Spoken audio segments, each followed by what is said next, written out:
You guys, I want to thank you so much for being here. This is our 4th Boulder Startup Week. This is our 3-year anniversary today. We have literally had 36 analyzed boulders, and thank you so much for sharing this with us.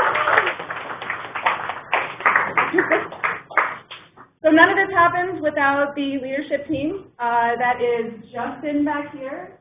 Take a selfie. Diana, Jennifer, myself, Tony, and Jordan, who is usually responsible for this entire AV setup. So thank you guys so much. I also want to thank Galvanize. Galvanize, you are so, so good to us. Thank you for having us here, and for accommodating us at everything and beer and all that good stuff. If you guys don't know already, they have a data science track. If you guys want to do a deep dive into any of that, they've got a mailing list and tons of events. Yeah, talk to Kalani, get more information about Galvanize. There's one in Denver as well. Also want to thank Vindication Brewing.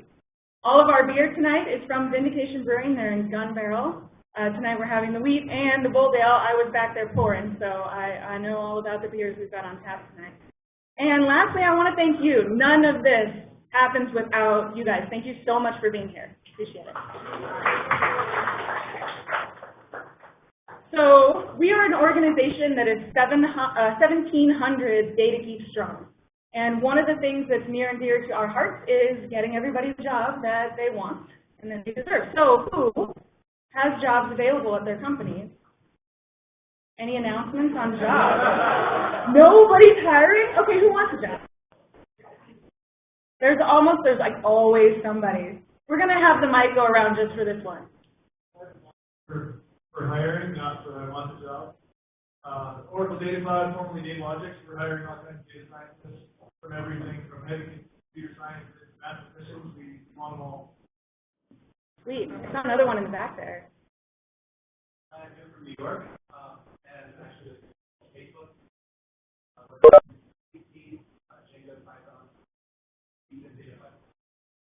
Can we work from Boulder? Yeah. Ooh, yeah. Hear that, guy? That's a long commute. All right, just one more job announcement. Give it to us. Nobody? Oh my gosh! All right, who's got events? Are there any events besides besides the actual Boulder Startup Week stuff going on? So this is our normal spiel, and maybe it's not the best for Boulder Startup Week, but we're going to go through it anyway. I don't know how many of you know about GoCode Colorado. Yeah. GoCode Colorado finals next Thursday night at the Sewell Ballroom at the Denver Center Performing Arts. GoCode.co if you want to click on that. The front page will let you sign up. If you haven't heard of GoCode, you need to do it next year. I don't know anything about this other than I've seen it posted somewhere. Avery, former house for us at Atlanta Boulder, is hosting an APIs hackathon in early June. That's all I know. It's $40. And it goes to Women Who Code. And the $40 goes to Women Who Code. An organization called Women. Not just any woman, you know, she's like, I could, give me the $40. Cool. So we keep in touch in more ways than just in person once a month. We have a Slack channel. I actually am fostering a cat that I found from this Slack channel. I have her for 6 months. She's amazing. Next month I will put a picture of her in here. We also have LinkedIn, any job connections and such, and then of course our Twitter. And we are going to ask you to go ahead, take pictures, make comments, post on Twitter at @AnalyzeBoulder or #AnalyzeBoulder. So we normally only have. Oh, did I have a question? Someone wanted to take a picture of that. Sorry. We normally have 3 people giving their 5-minute lightning talks. We've got 4 for you tonight, but I've got to tell you that these 4 are the best of the best. We scoured our last year's worth of speakers and custom chose these people for you. So tonight we have Theresa Becker talking about complex mutational dynamics of cancer. We have Damian Wandler talking about sneaky bias in A/B tests. We have Aman Ahuja. Did I say your name even remotely right? Where are you, Aman? Yay, I got the thumbs up, thank you. So he'll be talking about data science and nonprofits, and then Erich Wellinger talking about 2016 presidential election and the media. So without further ado, we are going to bring up Theresa. Theresa is such a rock star. Welcome, Theresa.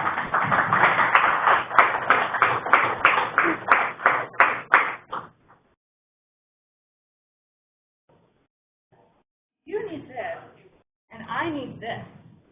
Thank you. Yeah. All right, can you hear me? Yes. Okay. So, hello, my name is Theresa Becker, and I'm going to be presenting a project that I did last summer during a fellowship at CU Denver Ansys in their computational bioscience program. My project was to create the first iteration of a web-based application visualizing co-mutations in cancer. So, a couple things before I continue. I will also be visualizing some other data this evening, and that is my nerves when it comes to public speaking.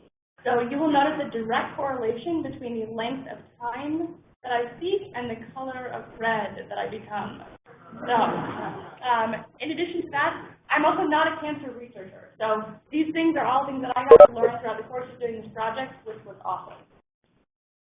All right, so why a web-based application visualizing co-mutations in cancer? Well, because researchers, it's really frustrating. There's a lot of time and energy and money that goes into collecting all sorts of information, and sometimes that information may not be the right bit that you're looking at. In the case of cancer, for a long time, research really focused on what are called driver genes. So these are individual genes that are mutating like crazy within a tumor or cancer, and there was a thought that, okay, well, if this is mutating like crazy, if we stop that from happening, we cure cancer, and that's awesome, great. Well, unfortunately, over time, a lot of these cancers return, roughly like 6 to 9 months on average. So that led researchers to believe that there was some sort of co-mutational dynamic happening. So, one gene is mutating, it's causing another to mutate, there's upregulation, downregulation, all sorts of things are happening. Well, that's great, but what genes are these? So that brings me back to that time and money thing. So there's something called the Cancer Genome Atlas, TCGA database. And so what that is it's a database that has been going on for the last decade, and about $150 million worth of information has been pumped into this. And there is all sorts of information. However, as those of you who work with data sets know, it's not the most human readable thing to look at, to really kind of understand. For example, there. So that's great. There's tons of stuff here, but what does all of this mean? So what my job was to kind of go through here, and I used Python to process the data, and I looked at the Hugo symbol, which is the ID for each type of gene. So I looked at these genes, and I said, okay, well, each individual gene, how many times is it mutating on an individual level? And then I looked at, and I used that information to create the nodes of my graph, which you will see. And then I looked at a co-mutation rate. So I wanted to know how many times 2 different genes were found within the same tumor to mutate. So to kind of understand this dynamic that's happening. And so through processing this data, I then used JavaScript, primarily Cyberscape library, to create the visualization. I was able to turn this into this. So it makes a lot more sense to a cancer researcher especially. And so what this is, if you kind of look here, now someone who understands what these genes are can look at this and say, I understand now that the MUC16 and TP53, there is some sort of a dynamic happening. And to clarify, so the nodes that you see, the size of them and the deeper red indicates a higher mutation rate. So kind of the max mutation rate was 498. We cut off at 86 because at the lower level, it was just determined that it was common mutations, which happen often in genes. And the edges, it's a little off the screen there. There was a mutation rate of about 124 for our max, and we cut off about 26 for similar reasons. The closer they are together and the thicker the line, the more of a co-mutation rate there is. So now a researcher can look at this and say, okay, now I understand where this dynamic is taking place, what's happening with what genes. And I can also look at this as a cancer researcher and say, okay, now I see that RY, R2 up there in the corner, it's mutating a lot, but it's not really mutating with anybody else consistently. So odds are that could be just doing its own mutational thing. And in the past, that might have been something that research spent, a couple of years trying to figure out how to stop, thinking that it was a driver gene within the tumor. So this kind of gives researchers a better understanding of how everything is working together. This also has application in the future for personalized medicine. So ideally what's going to happen is if someone's going to come into their doctor with their cancer, doctor's going to sequence that gene, upload it to a website where other people have uploaded similar information, and say, hey, I've seen this before. And not only have I seen this before, but now we've attached data to say, this really responds well to this kind of a treatment. So this project was fantastic for me to work on. Not only did I get to learn a ton, but it also combines a lot of my passions of data visualization, biology, and communication, making sense of a lot of data so that people can actually understand. Thank you.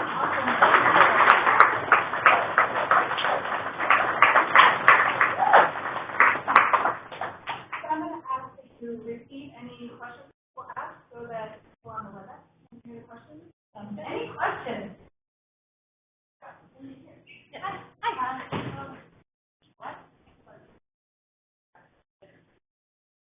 So this one, I believe, was a squamous cell lung cancer.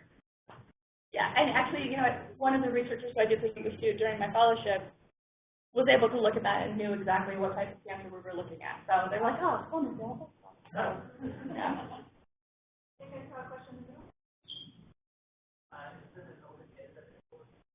So I forgot to repeat the question, sorry. The question was, is this an open data set? So the TCGA data set, from what I understand, it is theoretically open to doctors, but you do have to have some licensing to get into the information. So put a couple letters in front of your name. Right. Any question here?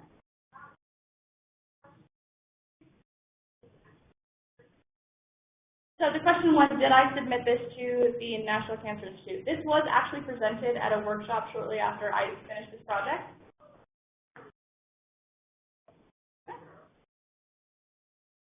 Very nice. That is, yeah. So this, from what I see, this is presented. I know that the next kind of iteration is they're bringing it back to the researchers at Anschutz, so they can kind of determine how they would like it tweaked. And then, as far as any implications for personalized medicine, there's actually a very lengthy process that they're supposed to follow as far as getting certification. So it then enters the very quick track of academia. Top to bottom, how long does this take? So top to bottom, the fellowship was 5 weeks. So, and that included like coursework of like computational bioscience coursework. So it was a short project, but it was definitely one that I had plenty of motivation for. So there was probably a little extra time put in here and there. So. I got to admit, I've seen this talk before, and I do 4 months to a year or so worth of work. That's amazing. I mean, it's that kind of stuff you get really excited. You're like, oh, you want me to help you maybe trying your cancer? Okay. I got this. I'm there. I'll do what I can. So. Let's get more questions. Here, number 1 you want. I was just going to ask, I mean, do you have an algorithm where you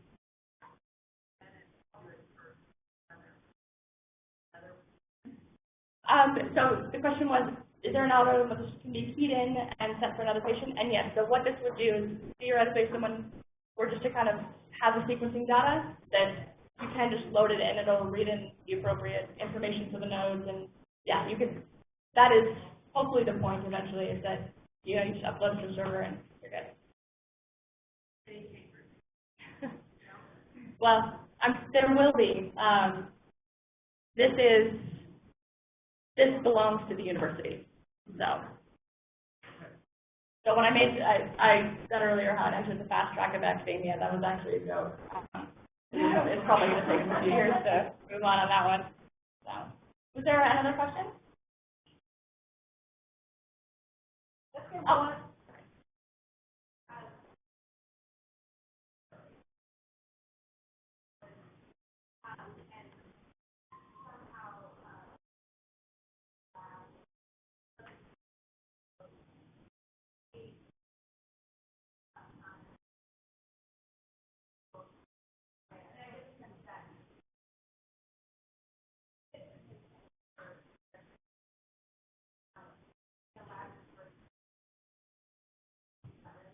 So The question was, is this more intended for direct patient relationship with doctors or for researchers in the laboratory? And the question is, it's intended for both. So it is the researchers in the laboratory who have worked at the cancer research facility at Anschutz who are working with the computational bioscience program. Specifically, one of the professors there who specializes in data visualization. And so they are working together to get that first more keyed in for the researchers so they can figure out more treatments along that line. And then eventually the more long-term goal is kind of the patient care, so direct patient. So, thank you. Awesome. Thank you so much for coming back. Thank you.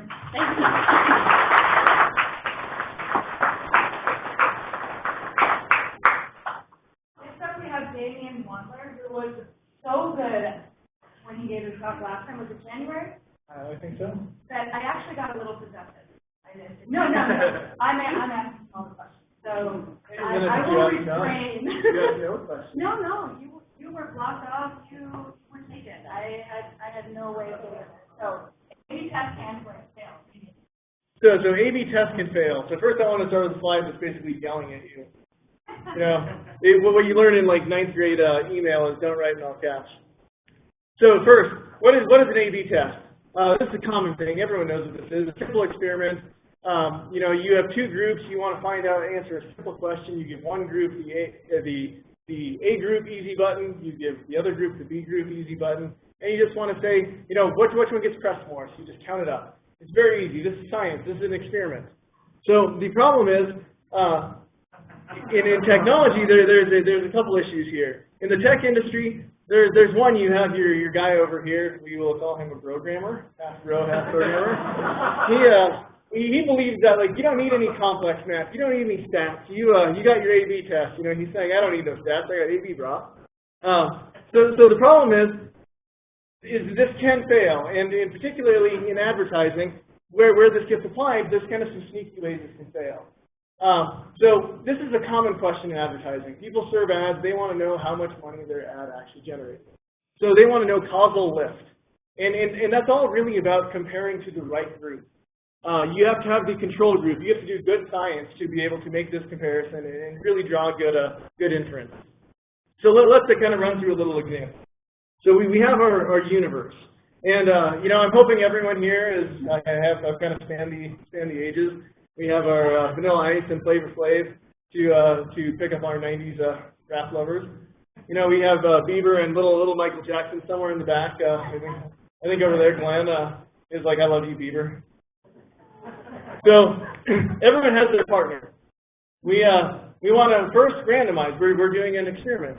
So we have our A group and our B group. And right now, these two groups are equal.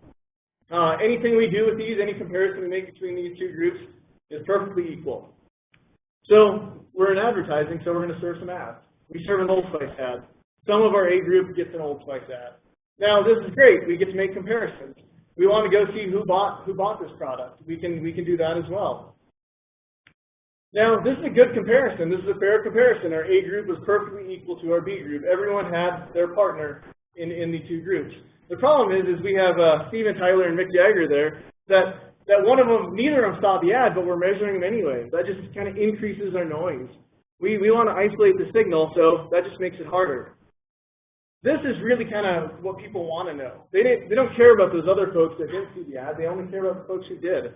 But you know, is this a fair comparison? And I think the obvious answer is no. We don't have our John Lennon, Kesha, or I can't actually ever tell if that's Mick Jagger or Steven Tyler. They're the same person to me. So there's a common idea here. It's like, let's serve a PSA, or this is also in the advertising, this is called a ghost ad. Can we serve an ad to the B group so we can get the right comparison group? We know who in the B group would have seen the ad. So we go and serve ads. And we have our A group, we see our Old Spice ads. We have our B group, we see our Smokey the Bear ads. So right at this moment, when those first ads are served, this is a totally fair comparison. Everything's equal. But then what happens? We're on the internet, so people click on stuff. We have Flavor Flav. He loves Old Spice, so he clicks on the Old Spice ad. We have little Michael Jackson. He he likes the George the Bear ad, so he clicks on it. We also have machine learning that sits under the hood of all of this. Like they want to optimize their ads to be in front of the right people. So we have Flavor Flav. What does he do on the internet? He searches for wearable clocks, Flavor of Love reruns, and other things. We have little Michael Jackson. He searches, he's a young pop star. He searches for Musketeers, dance lessons, whatever young pop stars would search for. So that behavior feeds into our machine learning engine. And what do we get out? Well, we have people wearing clocks and young pop stars.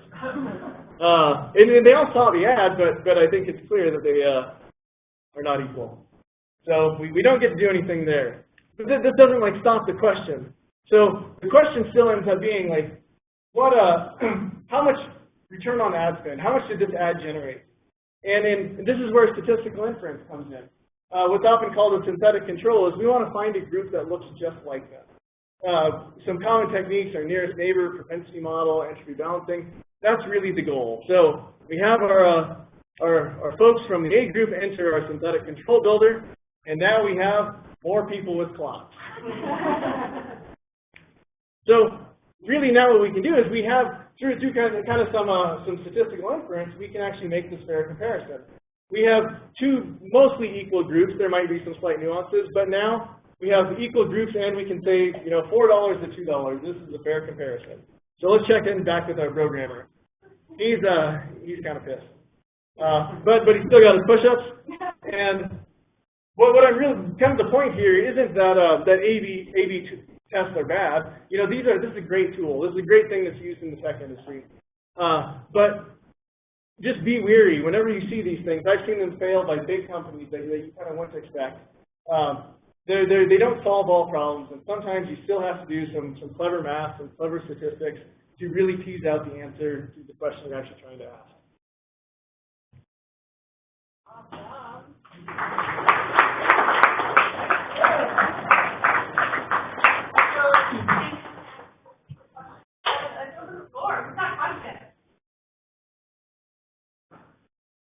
I promise not to ask. Good question. All you guys. So, with sample size, Not necessarily. So sample size can sometimes help you in your statistical inference methods, but if it's just purely if you're trying to randomize into two groups and you just are randomizing into two groups that are different, that having a big two groups doesn't really help you, that they're just different.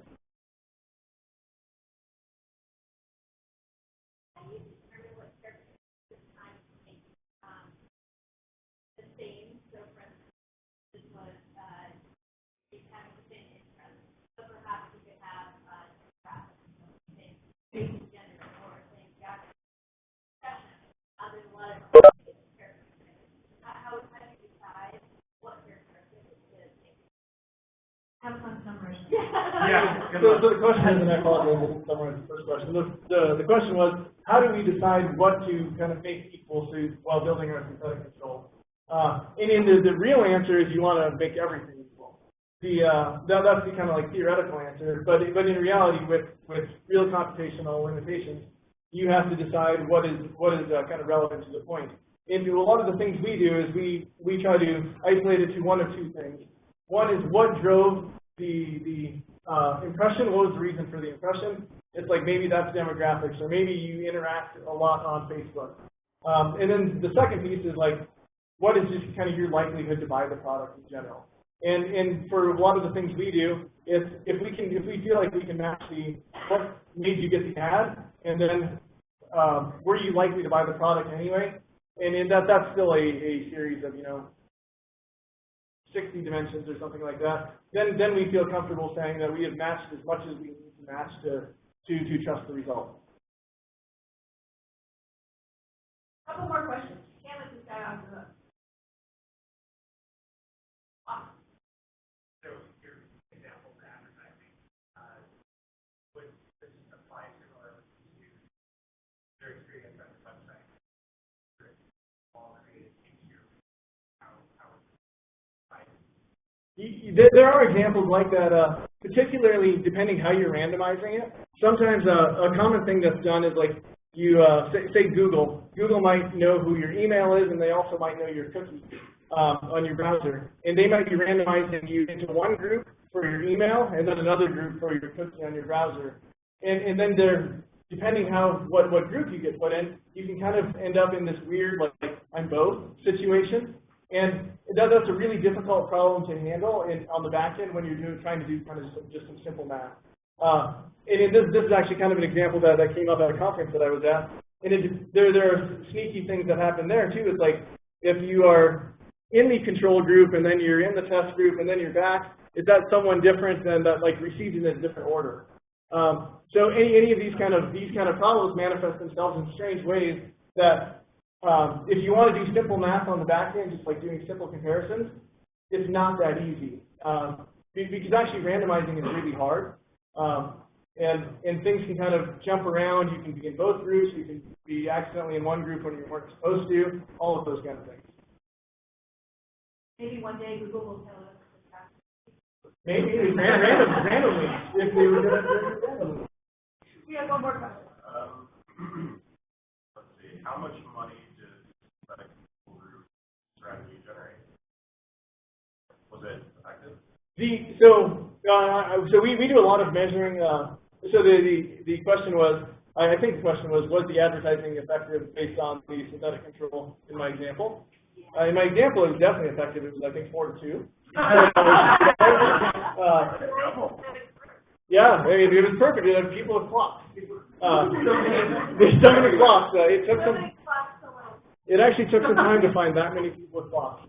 In reality, like the products we build at the Oracle Data Cloud, we use a method, obviously not that kind of with clocks, but we have a methodology, a product that does this, and I would say sometimes it does advertisers make money, sometimes it doesn't. And there's a lot of factors that go into it. It's like how you target that advertisement, what the creative is, like what the product is. Like there's a million decisions as to why people make that on-the-spot decision to buy a product. And ultimately, that's what we're trying to do is kind of just give guidance as to what is a good advertising strategy, where to serve ads, where not to serve ads, maybe, to guide these people.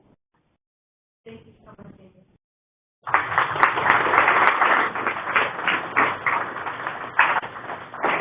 We're going to go from advertising for profit to data science for non-profit. Please welcome Aman.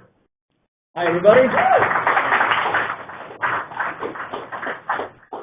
Thanks for being here, and thank you for having me. Boulder Startup Week is pretty exciting, and Analyze Boulder, I've never actually spoken here before. I've never actually even spoken in Boulder. I live in Oakland in the Bay Area, and actually went to high school here, Fairview High School.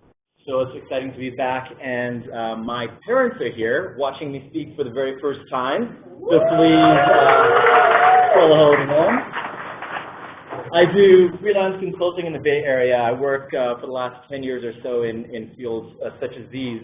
And I'm going to be speaking to you a little bit about how my perspectives have evolved and grown by working with groups like the Data Guild and DataKind, amazing teams. And I'm going to speak mostly about DataKind that does work with organizations around the world in the civil society sector, social sector organizations like these. And in particular, American Red Cross is going to be my example today. It looks like my slides are cut off a little bit, so bear with me.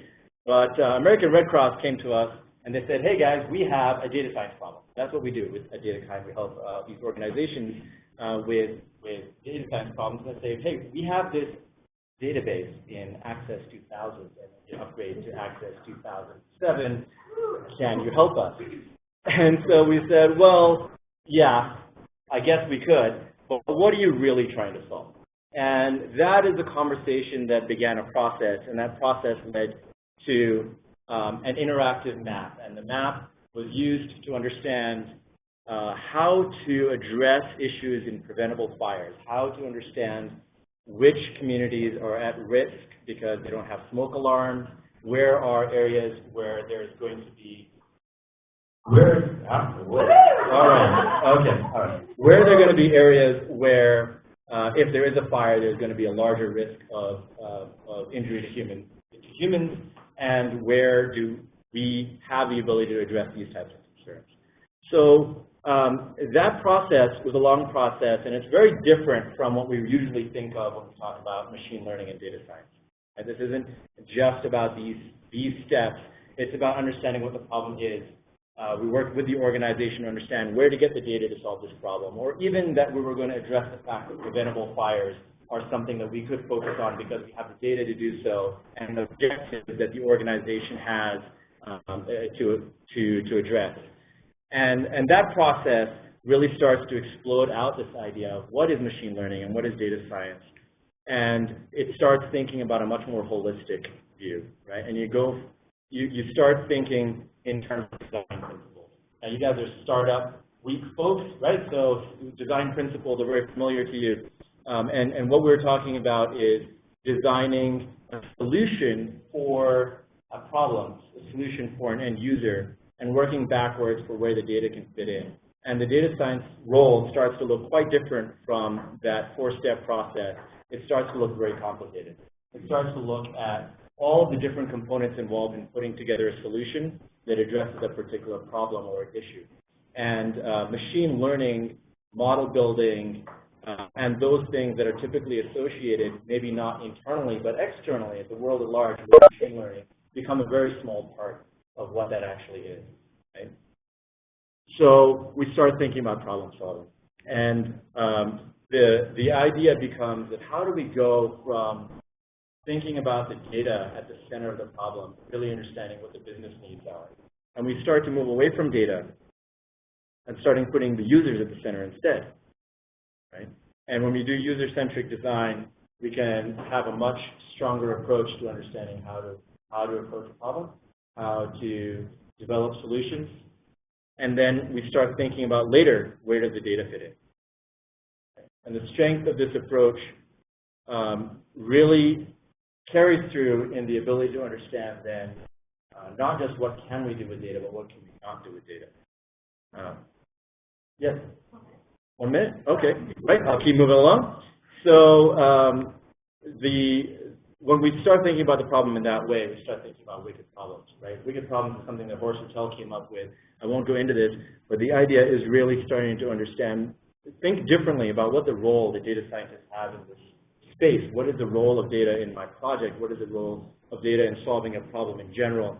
And what can we do to look even more globally? We're not the only people working on this problem. There's a lot of organizations that focus on using data for various needs. And they usually follow this idea of what is data for good, right? We don't call ourselves data for good. But, Anand Giridharadas has this great lecture where he talks about, well, instead of doing more good, how can we do less harm, right? And when we talk about doing less harm, you could have an entire organization that was based around using data, but instead of thinking about how to utilize data for more good, thinking about how to utilize data for doing less harm. We start thinking about problems in that way, and we start rethinking about our roles of what I want to do. So data kind of did go to the organizations we work with, and now, thinking not just about solving problems, but thinking about creating replicable models that other organizations can use, enable new groups, create best practices and ethics standards that other groups can follow as well, and starting conversations around what these things mean. This is something that I threw together over a coffee with a coffee stain on it, right? Yeah, okay. So this is what I would encourage you to do. Think big about the problems you want to solve. What I do, think big about how small your role is using data in all of these spaces, and going from asking questions like, what can I do to help nonprofits, but instead thinking about what is my role in civil society.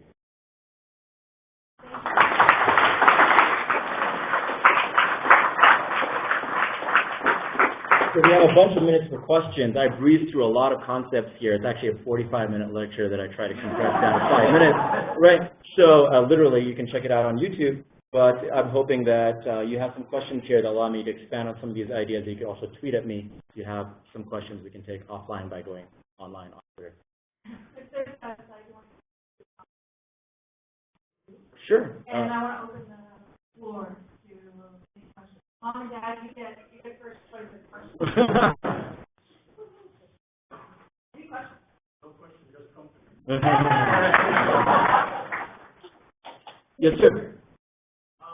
You took that map and colors on it. Were those areas of high risk or where you can prevent more fires?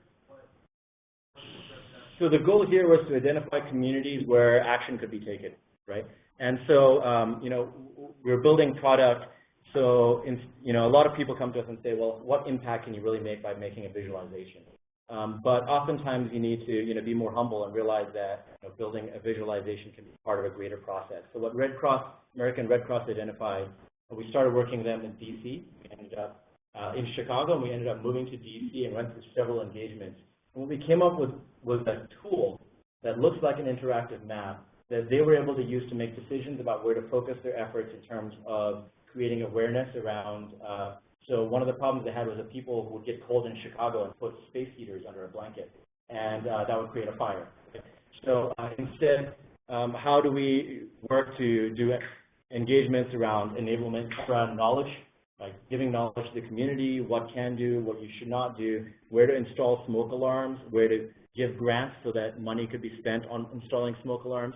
And so these types of maps were created. I don't know what the specific one is, but this tool created maps in order to help identify areas to focus those types of efforts. Yes, sir. Did you end up moving the data? We did not end up moving the data from 2000 to 2007. Yeah. Good question. Yes, sir. So, one of the clients, people usually come to you with the question that's really about what kind of process you follow, trying to figure out what those problems. Yeah, that's where the people skills come in, because oftentimes that process looks very different from organization to organization. So one of the things that I work with in a small team in San Francisco, and we have organizations that come up to us with a problem, and we help them sort of expand their vision of what data can do within the context of what the organization's objectives are. And oftentimes they will come to us, this is sort of an exaggerated example, right? But in general, they'll come to us with something very small in mind of what needs to happen for something that they're doing day to day with data. And then we grow from that. Sometimes they'll come to us. A lot of times organizations are interested in validating what they do because it's so important for organizations like to get visibility and get funding. And so they want to prove that what they're doing actually has some impact on the world. But the real power of data then is actually to move from, instead of demonstrating an effect, to affecting decisions and affecting actions in a way that have a greater impact in towards some objective. So that's sort of the process that we walk through. We have a checklist of things that we use and some guidelines around the kind of questions that move them along this process. Yes, sir. Sorry. So for this project, two questions. A, is this some degree of a per capita measure, or is this a total? And then B, unlike the example you gave with the space heater blanket for the color climate, the degree of whatever rate of fire here seems to be hovering around the Mississippi. So did you get to find the source, the cause of these, or did you simply locate the areas of Mississippi? Those are great questions. So both of those questions have to do with the interpretation of this map. I wasn't hands-on involved with this project itself, so I don't want to speak too much into what the data actually means. But the idea was, I can tell you that this is per capita, right? So like this is broken down and normalized in terms of what the needs were, what the population density was, and so forth. So there is a lot of thought that goes into producing metrics that are meaningful, especially on a map that's going across the country, to be able to factor out and normalize for conflating factors, population densities, and so forth. Yeah. At the very least, this could inform other questions. Yeah, absolutely. A lot of this is about using data to ask more in-depth questions about the problem at large. Yes, sir. What are some organizations that don't really use analytics or data right now that I think probably it might benefit the most by I think that's That's a tough question. The question is where we might be able to use data that it's not currently. I don't know in terms of which organizations. It really depends on organizational readiness. So a lot of this has to do with how is the organization's culture of thinking about the way that data can be used, and where is the buy-in from the decision makers in using data to be able to inform their decisions, as well as where is there information that actually can be represented in data in a way. A lot of times the data doesn't represent reality in a close enough way to be able to actually drive decisions in a significant way. But in terms of problem areas, I think there's a lot that I was talking earlier with my friend Mike in the back about agriculture. I think that's one example of an area where there's a lot of need around food and water, and a lot of potential use for data to address those needs. Aman, thank you so much. Thank you.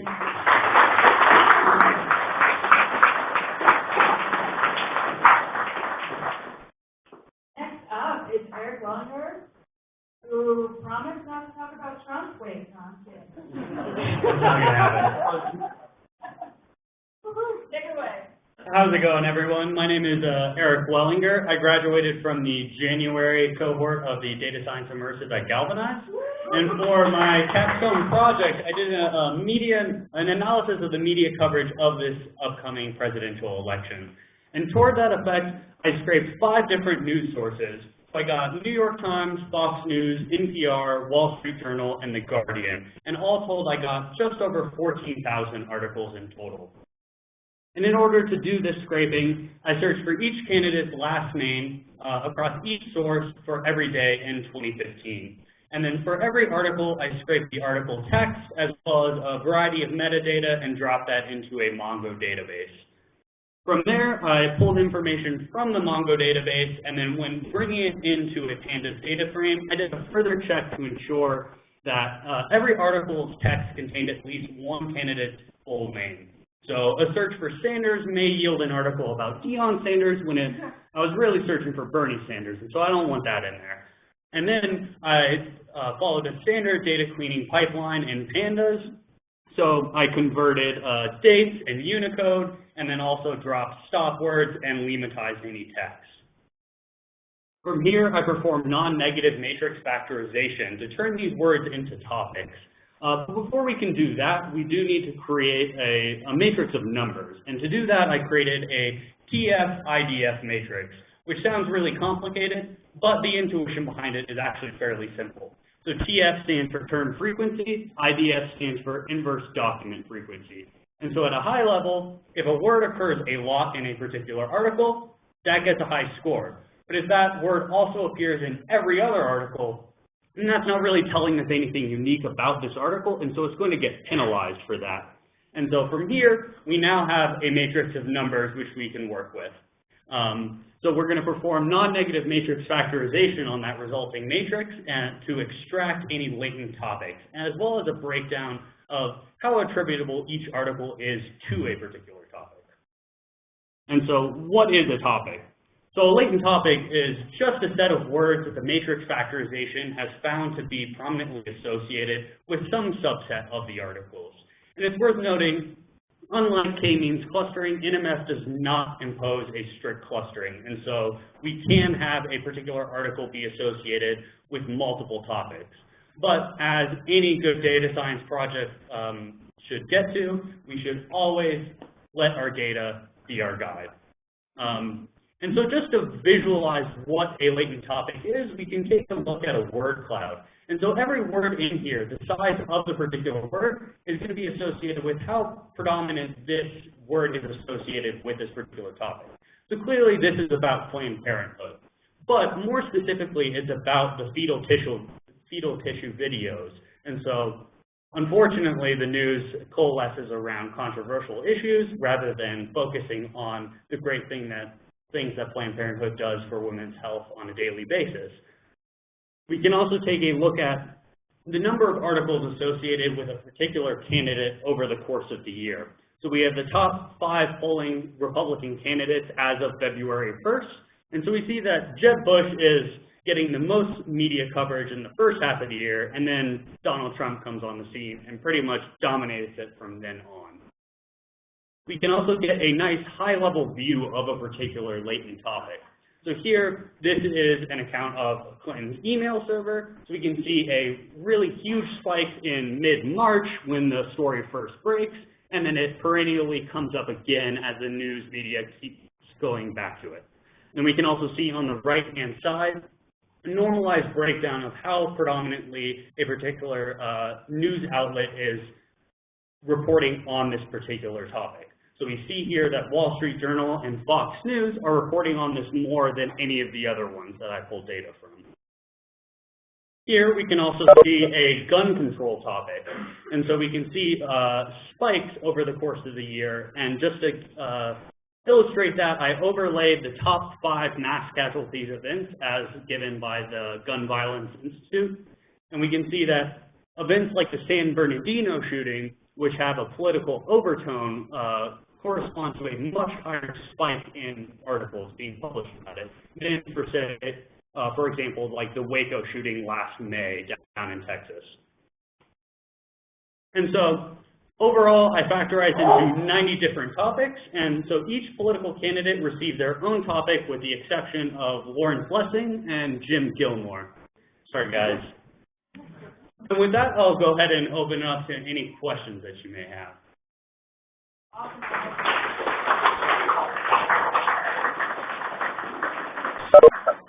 Yes.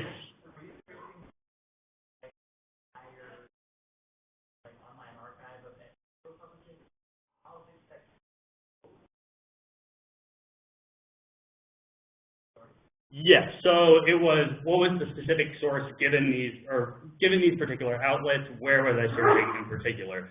So that is a great question. So some of them, like New York Times, have a lot of different particular sections that I could be searching in. For example, New York Times, for some reason, when I searched Carson, there were a lot of obituaries. So I obviously had to avoid that. So on a lot of them, I searched specifically for like U.S. politics. And that was the case for NPR, New York Times, and Fox News, I know at least. Yes. So what were your conclusions for the North is that they need what's your resources? How many kids do you have? Because I noticed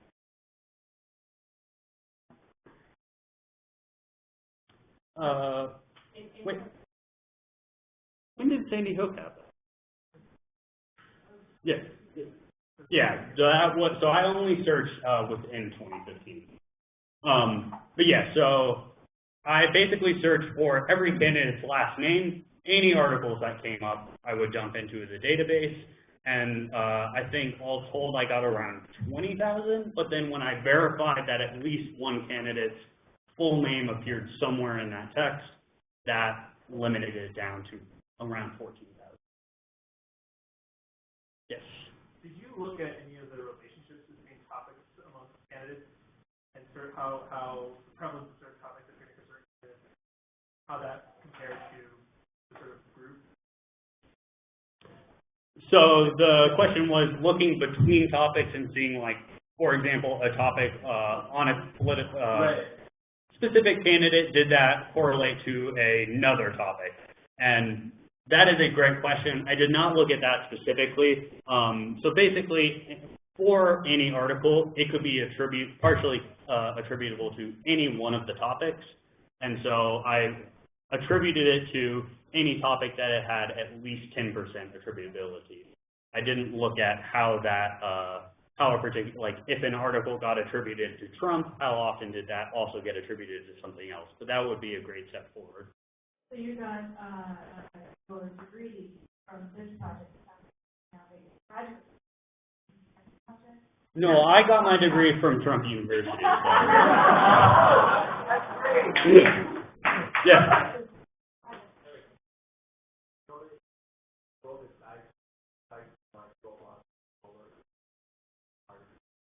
Yeah, so typically I use just like the request module unless the site was employing JavaScript, and in which case I used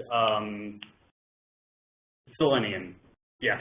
And so that would open up a Firefox driver, and it would basically look like a human was going to it.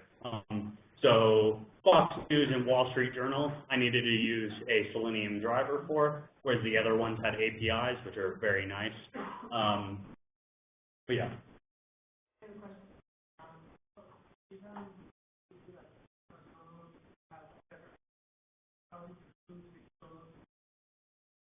I'm sorry, could you repeat that?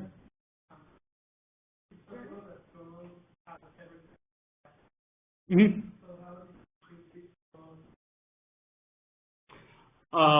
Yes, so the question was, it's possible that a particular news outlet had a favorite candidate, and so which news outlets did I choose?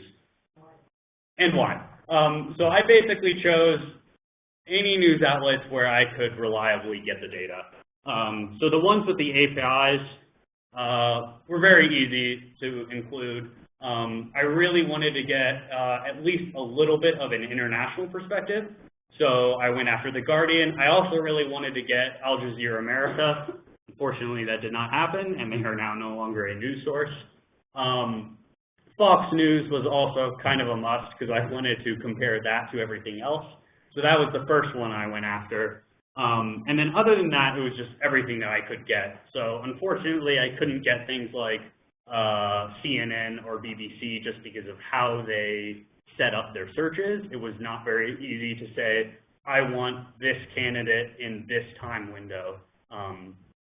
For example, BBC, when I searched Clinton, the first article that came up with was about Bill Clinton and Monica Lewinsky back in 98. And I was like, really? So, yeah, I got anything I could get. Thank you so much, Eric. Yeah, thank you. Our students are going to stick around. You can absolutely buy them a free beer from the back. I want to thank you guys so much for being here. It's really, really awesome to share so many data nerds. And I just want to say that, Justin, I think we should have some hats that say, Make America Data Again. I think we really need that. Thank you guys. Let's kill the keg. We have the room until 8? 8? We've got a big keg. Go drink. Thank you.